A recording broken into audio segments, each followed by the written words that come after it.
Nilabas ni Vice Ganda ang kanyang latest vlog tungkol sa naganap na contract signing ng GMA Network at ABS-CBN Studios. Sa umpisa ng nasabing vlog ay pinakita ang mga kaganapan sa dressing room bago sila tumungo sa GMA, pati na ang pakikipagkulitan ni Vice sa mga kasamahan niyang host sa It's Showtime, na sina Jong Hilario, Ogie Alcacid, MC, Ann Curtis at sa asawa niyang si Ayon Perez. Pinakita rin niya ang mga naganap sa mismong contract signing, pero ang pinag-usapan ng mga netizen ay ang naganap na celebratory dinner after ng mga kaganapan nila sa GMA.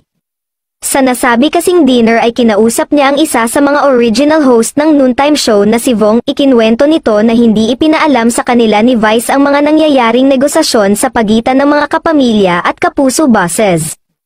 Imaginein mo, kung alam ko lang yung alam mo, paano ako magtatrabaho, kaya bilib ako sa'yo, say ni Vong kay Vice. Dagdag pa ni Vong, kasi na-handle mo na nagpapasaya ka pa rin ng tao sa kabila ng pinagdadaanan natin, kaya sabi ko, buti na lang di kami involved doon or else. Hirit ni Meme Vice, di na kayo papasok, live tayo, paano ka magpapatawa, kaya sinasabi ko na, saglit lang, ang sakit ng tiyan ko, say pa ni Vong.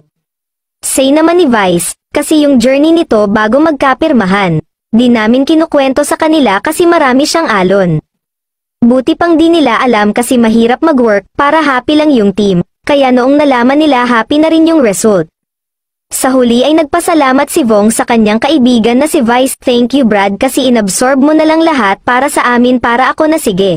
Aakuin ko na tong mga pinagdadaanan ng management, basta nakita ko kayong okay kayo.